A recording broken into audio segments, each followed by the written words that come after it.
Chacun de nous a la Vierge Marie à l'intérieur.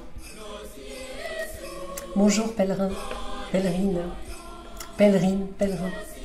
Nous sommes le 28 novembre 2023 et aujourd'hui je m'apprête à partager avec vous ce que j'ai compris du message d'Étienne Grobler pour son tarot des mystères de Marie à travers la traduction que j'ai pu faire, traduction entière du book.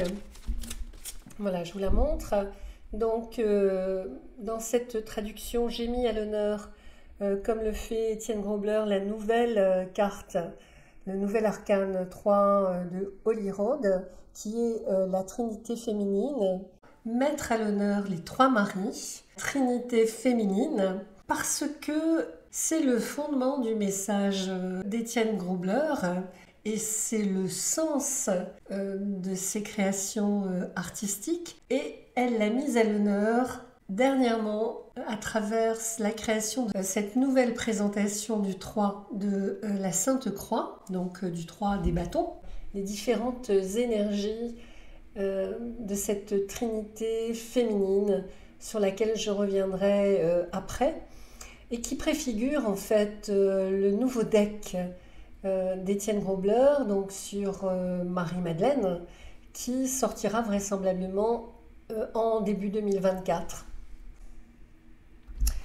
Voilà, donc vous dire également que moi j'avais déjà fait une traduction précédemment avec l'ancienne arcane de Holy Road. Donc celle-ci, en fait, je me propose de vous l'offrir, de l'offrir à une des personnes qui a le deck de Marie, bien sûr, parce que je ne veux pas nuire à l'activité d'Étienne Grobler, et je vous l'enverrai pour peu que vous m'ayez fait une demande par mail à énergie.rayon@gmail.com, énergie sans accent et sans ENERGI.rayon.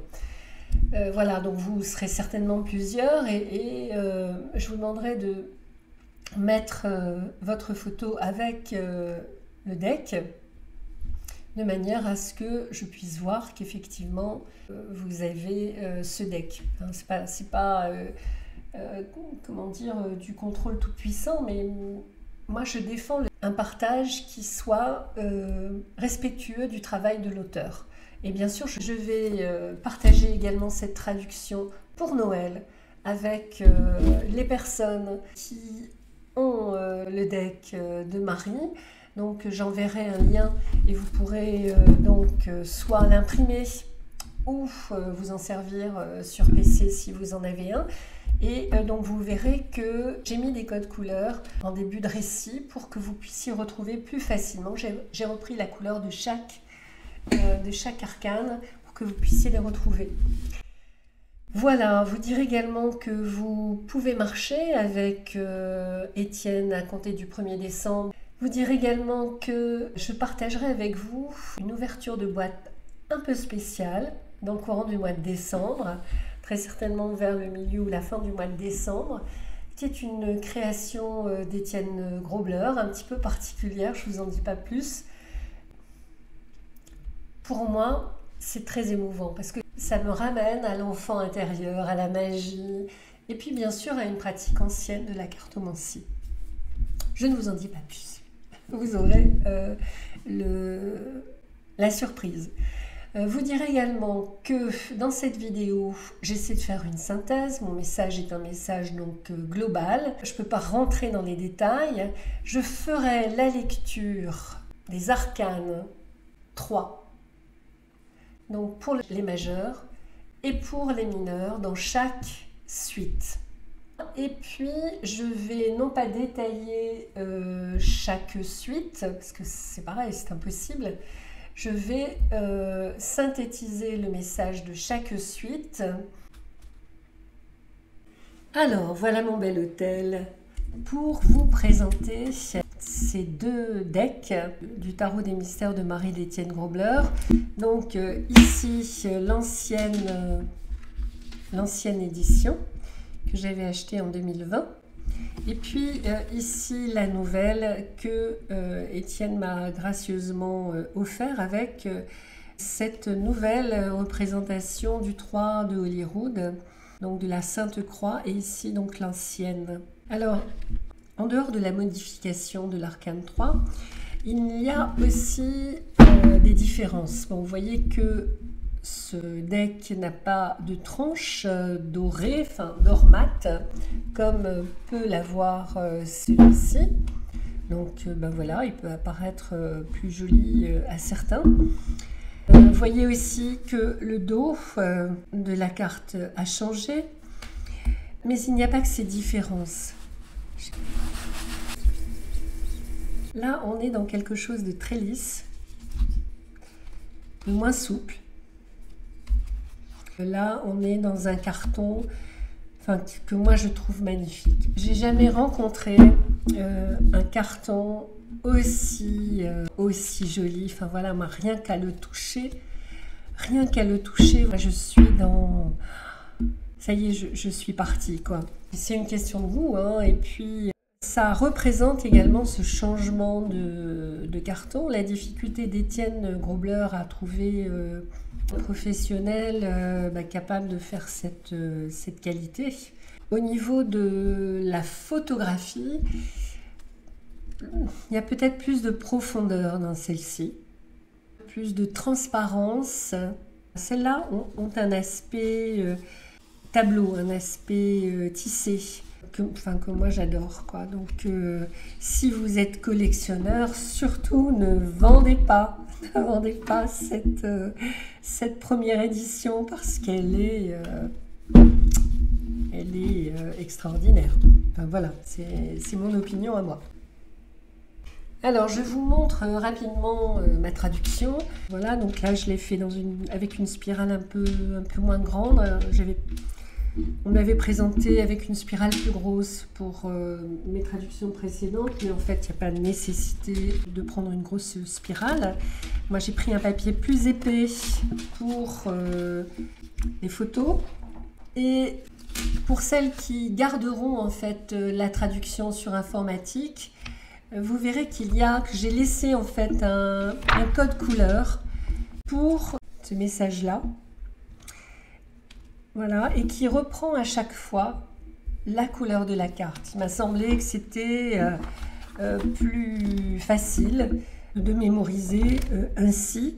Et puis bien sûr, entre chaque suite, eh bien, j'ai mis une photo de la suite concernée, une photo que j'aimais particulièrement. Et puis derrière, j'ai laissé en couleur le 4e de couverture. Alors moi, je vous invite à le lire et à le relire. Personnellement, quand je lis le 4e de couverture, je suis émue, mais alors d'une force. C'est vraiment... Voilà, c'est vraiment important ce qu'elle a écrit là.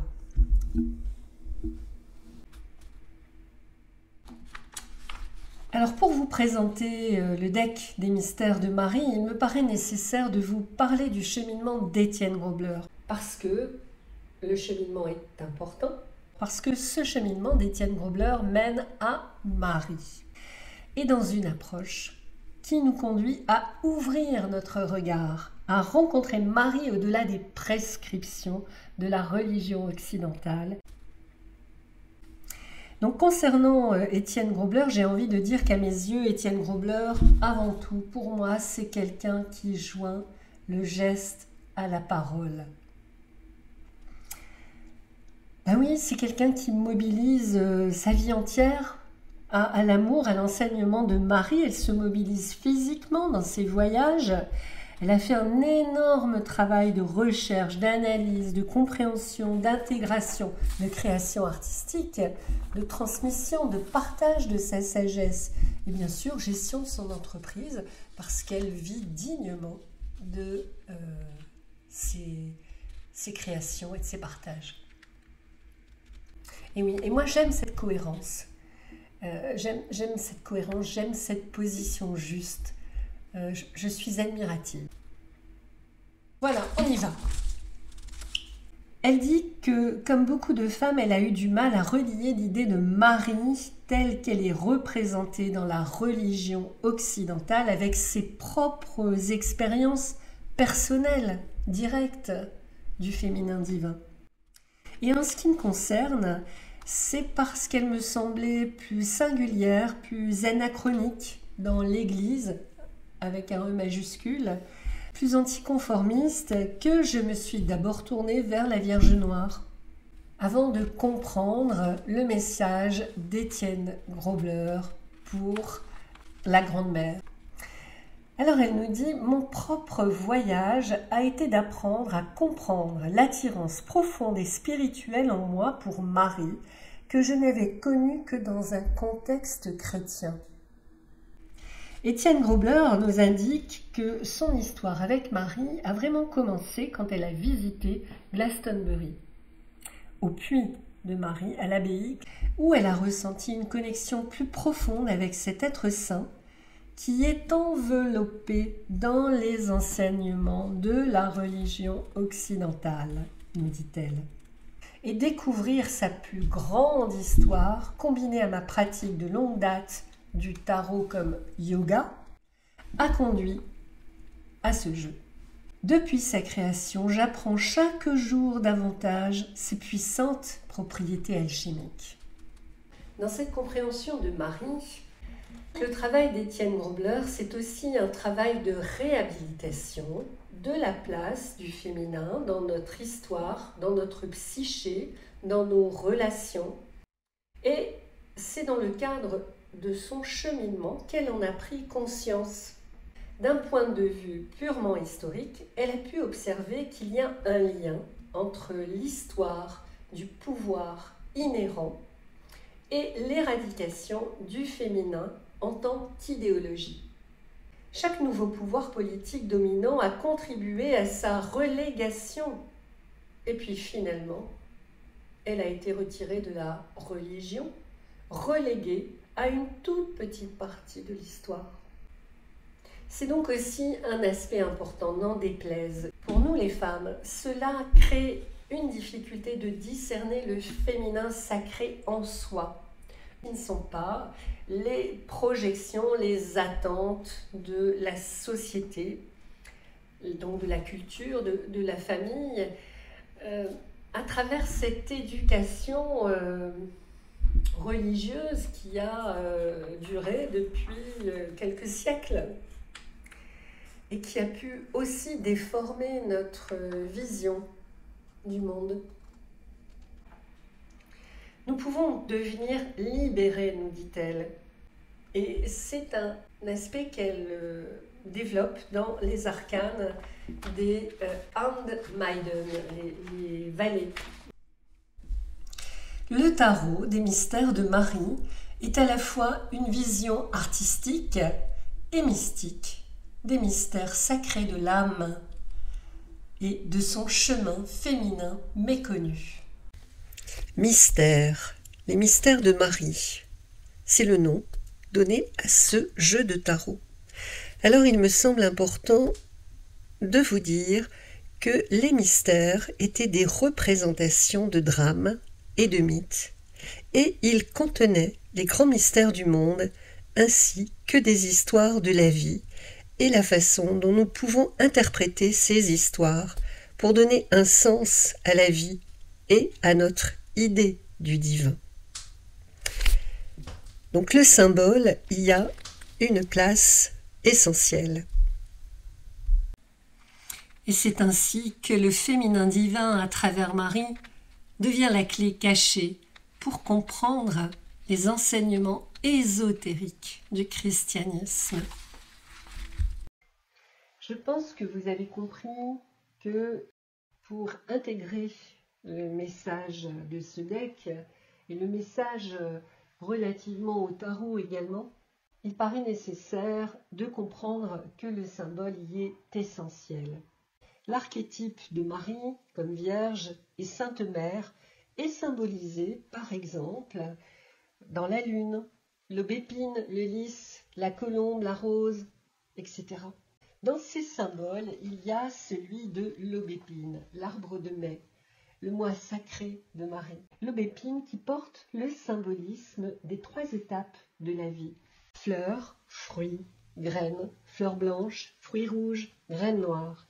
La fleur d'aubépine, comme la rose, avec ses 5 pétales, sont également des métaphores du féminin, de l'amour.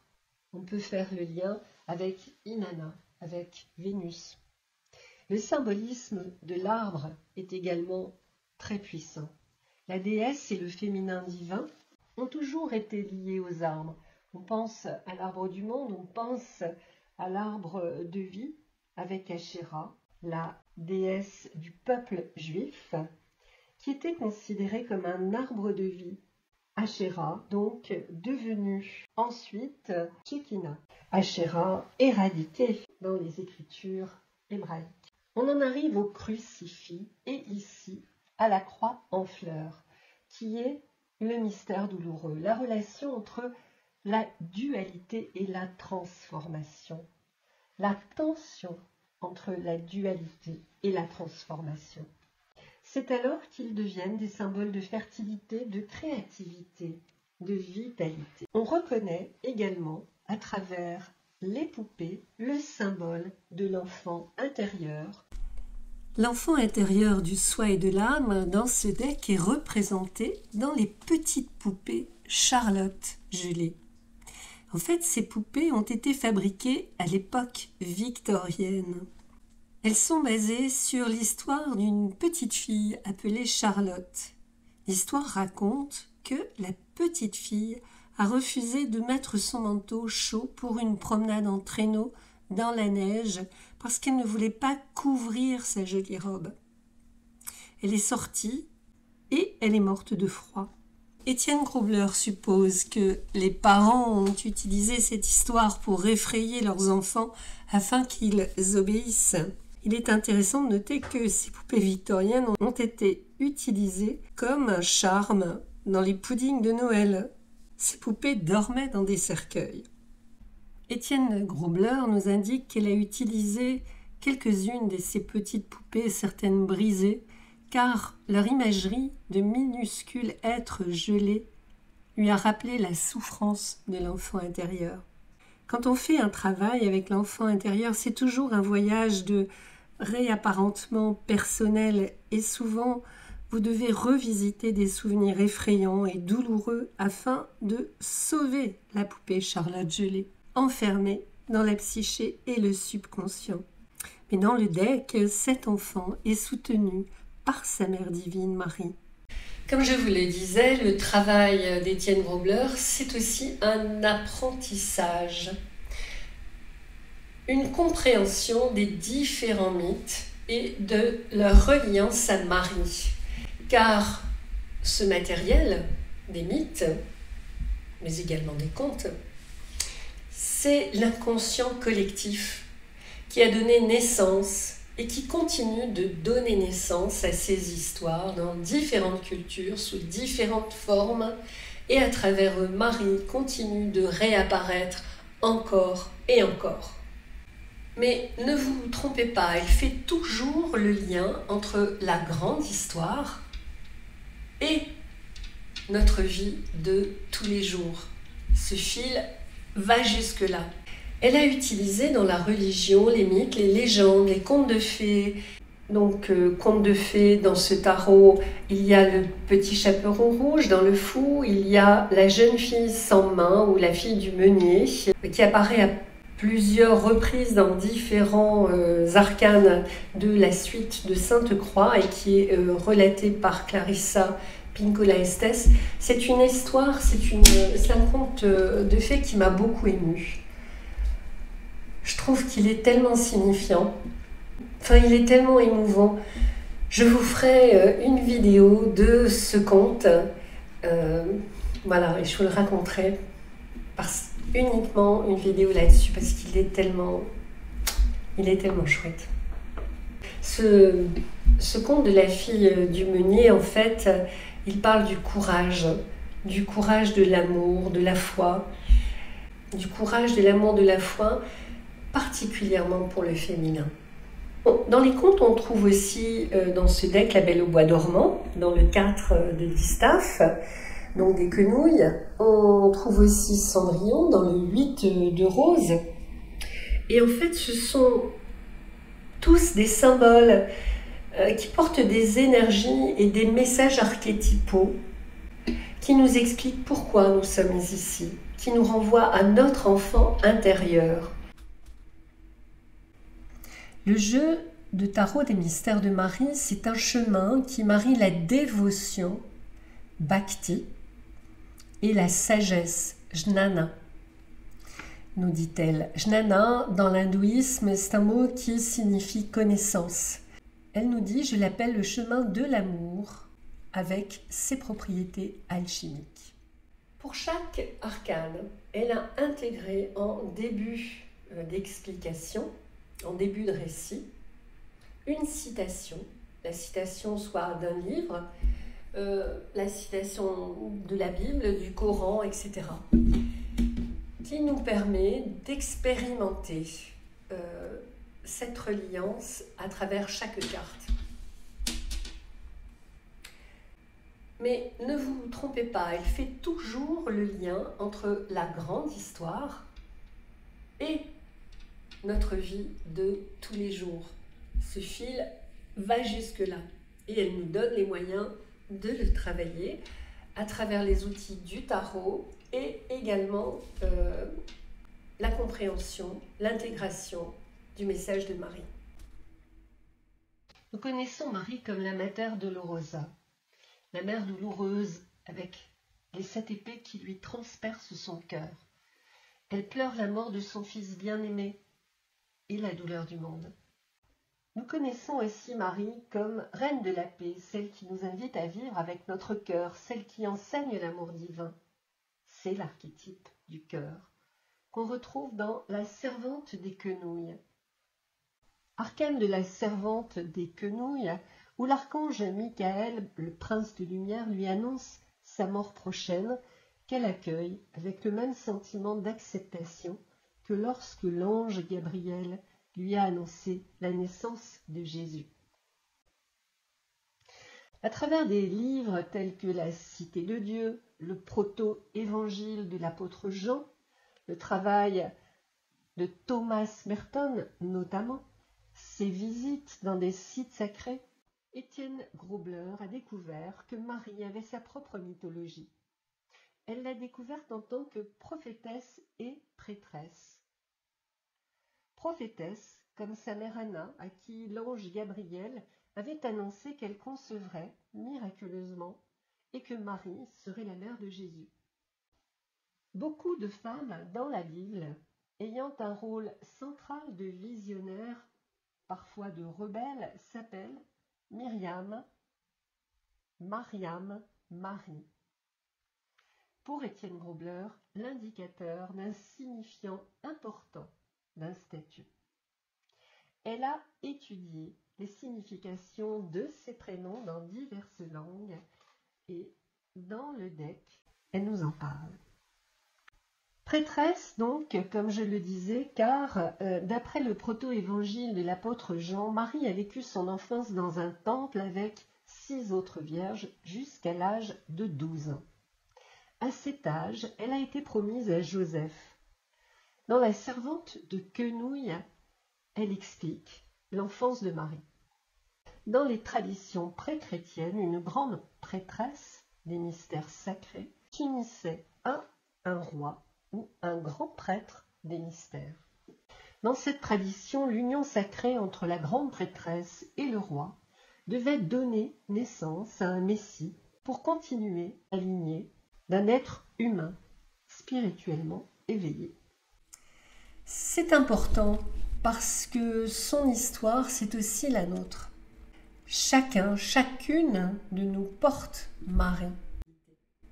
Dans ce cheminement, pour Étienne Grobler, Marie s'est révélée comme un archétype du soi supérieur Et dans ce deck, elle explique ce que cela veut dire. Dans ce deck, nous la rencontrons en tant que l'initiatrice, Marie Salvatrice. Marie est l'archétype de la femme divine de notre temps. Elle représente la terre, notre connexion les uns aux autres, l'archétype du Verseau, la Sainte Vierge, l'épouse, la mère et la dame de la sagesse intérieure, qui agit de manière maternelle, former, transformer, protéger, instruire, diriger, avertir, initier. Une énergie dans l'univers appelée Mère Nature, et les pouvoirs vivifiants de la nature étaient sacrés dans le monde dans les temps anciens. Cela se référait non seulement à une source physique, mais aussi à une source intérieure qui est toujours vivante, une seule et même chose dans le monde et dans le corps. Cela modifie notre compréhension du divin, donc du Christ, donc de Marie. Le paysage se modifie et devient particulièrement éclairant. Et c'est aussi un des apprentissages fondamentaux d'Étienne que de réunir et dépasser donc les dualités que l'on porte en soi. Par exemple, avec le 2 pentacles ou le 2 donc, de rose, puisque les roses sont les pentacles, qui est normalement un numéro d'équilibriste, on comprend que parfois on se perd dans l'un ou l'autre des aspects de la vie, de ses enseignements. Mais quand on revient au centre, c'est toujours avec une compréhension plus profonde. L'astuce est de ne pas trop s'attarder d'un côté ou de l'autre. Donc tout ça, ça nous parle également du mariage entre le masculin et le féminin. Le mariage de l'esprit et du cœur, de la matière et de l'âme, ou également la rencontre de deux aspects disparates en vous-même. Et cela vous apporte une compréhension plus créative. On parle ici de mariage sacré. Je m'explique. Nous vivons la réalité ordinaire comme un monde de dualité. Masculin ou féminin, bon ou mauvais, vrai ou faux. Dans les mystères de Marie, on pratique, entre guillemets, le mariage des polarités, à l'inverse de la dualité. Ce mariage initie une personne à une vie plus authentique. On peut également parler de couple divin. Le couple divin qui contient le masculin sacré et le féminin sacré. Le divin n'est pas divisible en masculin et féminin, nous dit Étienne Grobler. Aussi, lorsque l'on dit rapidement que Marie représente le féminin sacré, c'est en fait incomplet, car Marie représente la nature androgyne du divin, au-delà de l'homme et de la femme. Étienne Grobler nous dit qu'avec ce deck, les mystères de Marie, nous devenons les sages-femmes d'un nouveau mythe. Donc, je vous propose la lecture de l'arcane 3, de l'arcane majeur 3, Marie Nature, traditionnellement l'impératrice. L'archétype féminin et l'archétype de la déesse ont toujours été associés à la terre. Marie, en tant qu'impératrice, incarne la puissante force féminine, qui est à la fois dans le masculin et le féminin. Cette force ne se limite pas à l'action masculine de ce monde. La réceptivité du féminin ne la rend pas seulement soumise et dépendante, et l'activité du masculin ne la rend pas seulement source de division. D'une manière simpliste, Mère Nature est considérée comme l'expression pure du féminin puissant. Mais Mère Nature et notre nature instinctive n'est qu'une partie du pouvoir féminin. L'âme, et dans les temps anciens, le Saint-Esprit était aussi le plus souvent représentée comme une femme. Et si l'âme n'est considérée que comme une force sauvage de la nature qui devrait être dominée et contrôlée, où cela nous laisse-t-il en tant qu'être humain? Où cela place-t-il les femmes dans ce monde d'organisation et de structure? Qu'advient-il des valeurs, des entreprises traditionnellement féminines et à qui la maternité du monde est-elle reléguée? Nous nous retrouvons alors dans un monde dans lequel l'idéal et l'image d'une mère nourricière positive et de la puissante impératrice sont complètement absents. Maria Natura est la sagesse cachée de la nature, le fondement divin du monde phénoménal. Rudolf Steiner l'appelle la déesse Natura. Dans ce sanctuaire, elle se tient dans le flot d'eau vive, alors qu'elles naissent éternellement à travers elle. Sacrée pour elle est l'abeille, la reine des abeilles, des germes de blé, des grappes de raisin. Elle se tient sur une montagne couverte de roses. Marie, en tant qu'impératrice, incarne la grande mère positive du monde. Par ses actes courageux, de douceur, de miséricorde, elle manifeste la force féminine positive dans ce monde. Elle est l'icône et le symbole de notre propre force, notre courage féminin, positif, et du grand pouvoir maternel que nous possédons. Marie se tient fermement sur une montagne de roses, symbolisant son immense force pour porter l'incroyable douleur de la torture et de la mort de son fils. Elle est vue ici, entourée des symboles d'une terre nourricière, comme la femme qui aime, qui incarne la terre, qui soutient et donne la vie. Marie est l'incarnation des eaux vives et ardentes de l'âme et de l'esprit. En tant que mère divine, elle protège la beauté du monde créé et fait preuve de compassion envers tous les êtres vivants et les créatures. Donc le message relatif au tarot, nous sommes capables de grands actes de gentillesse. Nous sommes capables de rester présents dans la vie avec un cœur ouvert et d'être présents à notre propre vulnérabilité et de permettre aux eaux infinies de la compassion de couler à travers nous vers toute la création et vers toutes les créatures vivantes, y compris nous-mêmes. Maria Natura, la mère et l'impératrice divine, est toute la vie et la naissance éternelle de la vie. Elle est la créatrice de toutes les réalités. Elle vous offre la sagesse, la joie de votre propre créativité, votre propre potentiel divin pour donner naissance à vos rêves et visions et pour manifester votre propre réalité. Je vais maintenant vous parler des arcanes mineurs. Les 4 suites dans ce deck sont basées sur le cycle de la vie et les 4 étapes de la vie de Marie. La Vierge, la bien-aimée, la mère et la 4e, la Sainte Sagesse, dans la suite des roses. Donc, nous la rencontrons dans ces différents attributs qui sont la compassion pour la suite des réceptacles ou des coupes, la beauté et la transformation pour la suite de Sainte Croix qui représente l'élément feu, avec les thèmes que j'ai évoqués précédemment, le mariage sacré, la paix dans la suite des quenouilles ou épée relativement au tarot, qui suit l'histoire du tissage des voiles de la prêtresse Marie et qui évoque le mystère, les mystères de Marie derrière le voile. Enfin, les roses dans l'incarnation de la connaissance et la sainte sagesse, l'incarnation sacrée sur terre de Marie, la rose cosmique, et d'une manière générale, l'incarnation sacrée.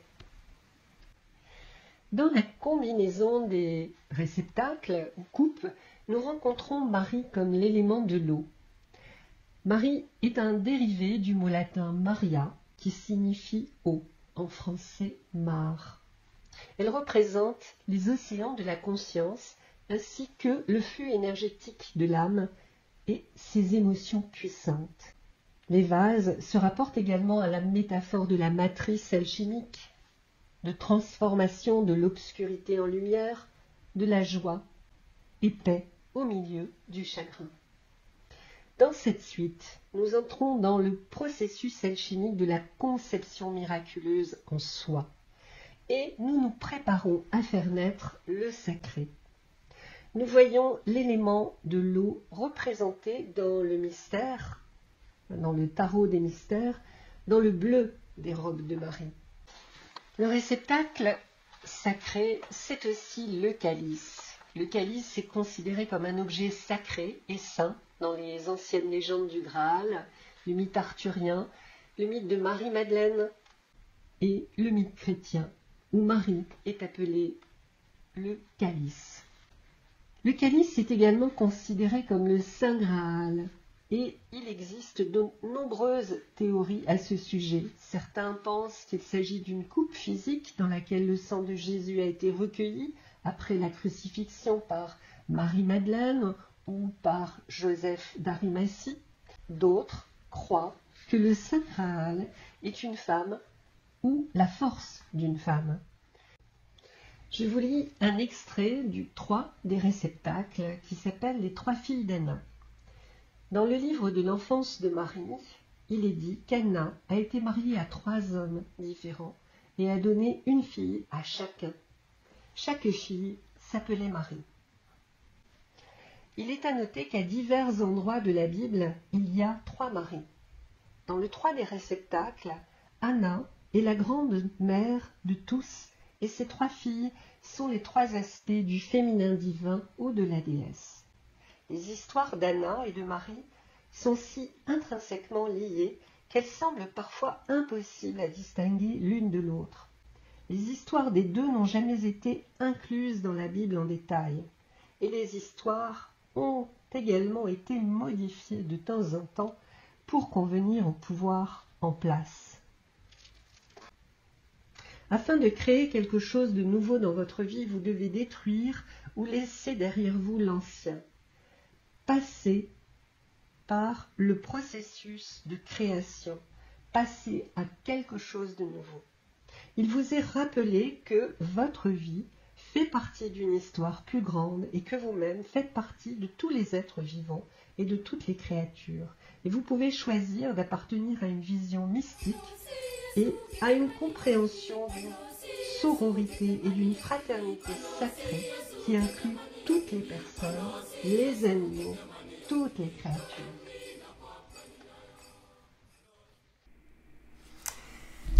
Dans le costume de la Sainte Croix, nous faisons l'expérience de Marie comme l'hiérophante. On pourrait aussi dire la prophétesse des mystères de l'élément feu. Oui, puisqu'avec la Sainte Croix, Holy Rood, on est dans les bâtons, en référence au tarot. L'incarnation est le symbole représentant cette partie du voyage est figurée par l'arbre et ses branches. L'iconographie de l'arbre, l'arbre de la vie, la baguette, est un symbole de la force vitale ou du feu Kundalini.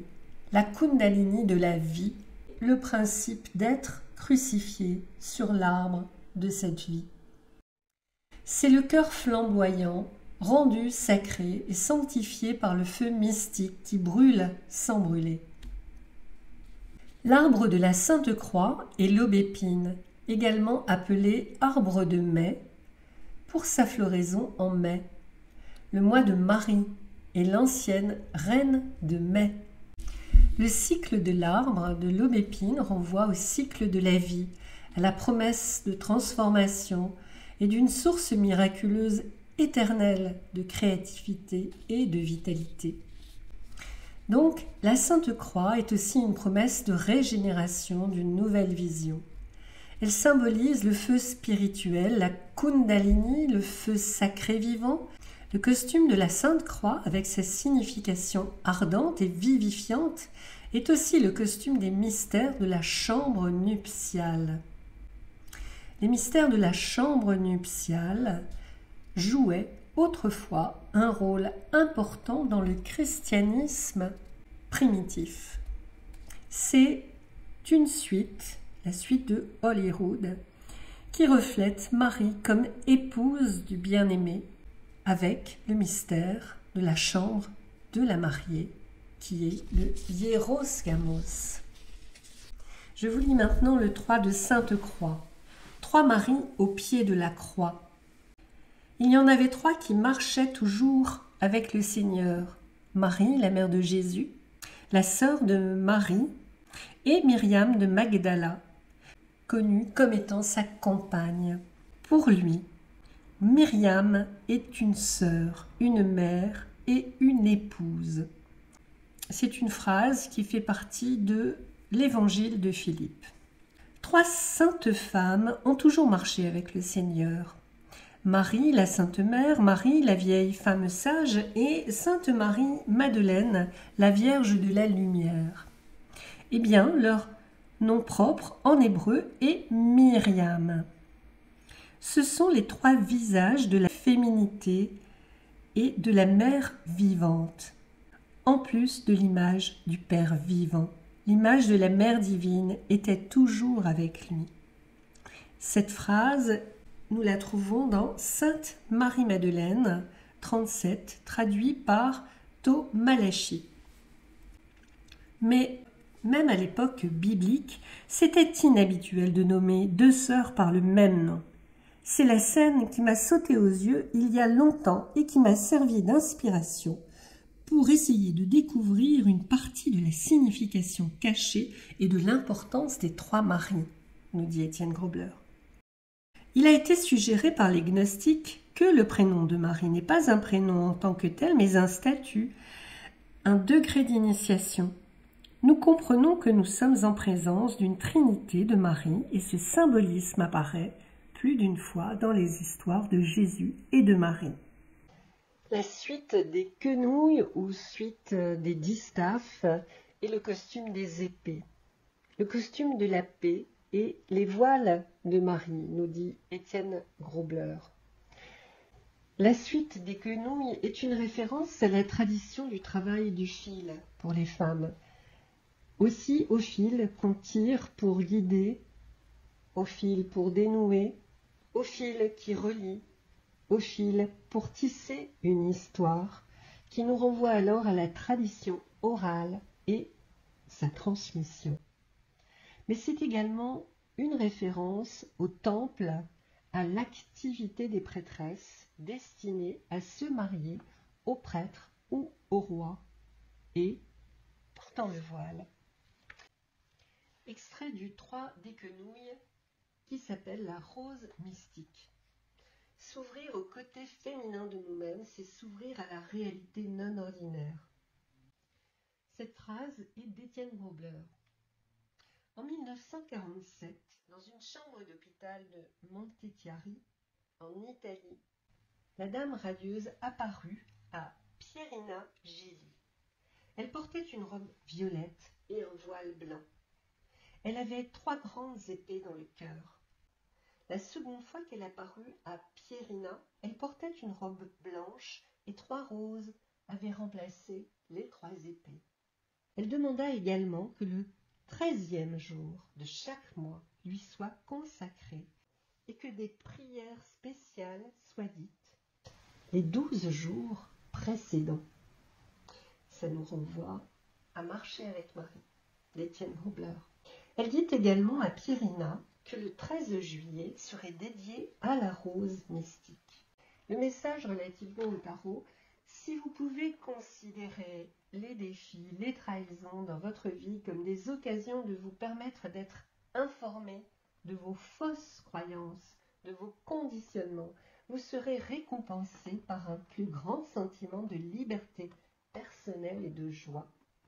La croissance spirituelle n'est jamais possible sans passer par la douleur et la souffrance, de la même manière qu'il n'est pas possible de donner naissance à un enfant sans les douleurs de l'enfantement. En ce qui concerne la suite des roses, qui est appelée la Marie cosmique, le costume des pentacles, l'incarnation sacrée. Elle dit qu'on trouve la rose dans les courants mystiques du christianisme, de l'islam, du judaïsme, du taoïsme. Dans la Kabbale, la Shekinah est appelée le jardin. La rose et le jardin sont tous deux des symboles de la chambre sacrée intérieure du cœur, où se déroule la transformation mystique par le mariage sacré. La fleur de rose originale était une fleur ouverte avec 5 pétales distincts. Cette forme des 5 pétales et des 5 segments du noyau interne de la pomme est similaire au motif à 5 branches que Vénus forme dans son orbite lorsqu'elle se rapproche de la Terre. Vénus qu'on associe souvent à l'amour. Peut-être à cause de cette similitude, la rose est devenue le symbole de la déesse de la beauté, Vénus, et les déesses de l'amour, Aphrodite, Isis, Cydèle, et aujourd'hui de la bienheureuse Marie, Notre-Dame de beauté et d'amour. La forme féminine de Dieu a été appelée par de nombreux noms directement liés à la rose. La grande rose, la reine rose, la fleur de Vénus, la rose de l'amour divin, la roseraie, rose cosmique. L'arbre du monde des traditions orientales était un rosier. Les rosaces des cathédrales gothiques ont été dédiées et créées en l'honneur de Marie, la rose mystique. À travers les âges, les déesses Isis, Vénus, Aphrodite, Shekinah avaient été appelées grande rose, rose reine, fleur de Vénus, roseraie, rose cosmique et rose mystique.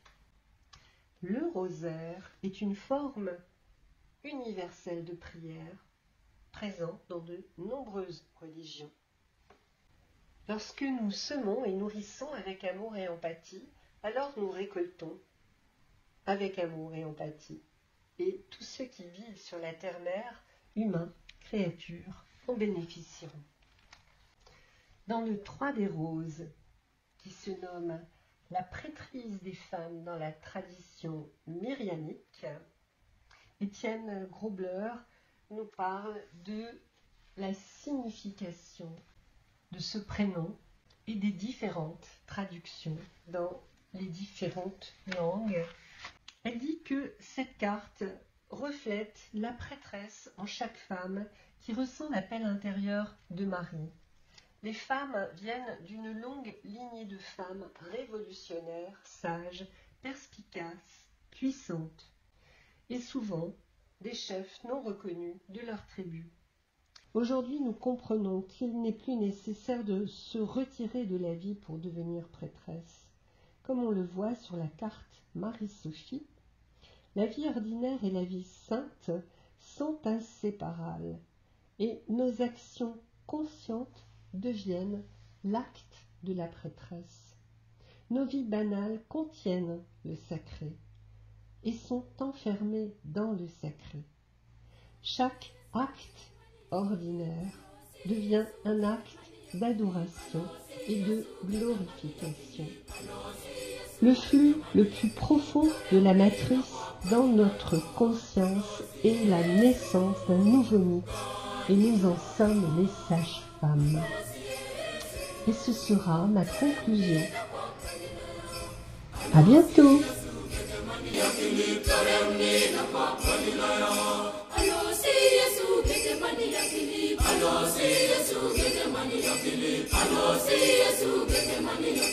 Taremni na pa palina ya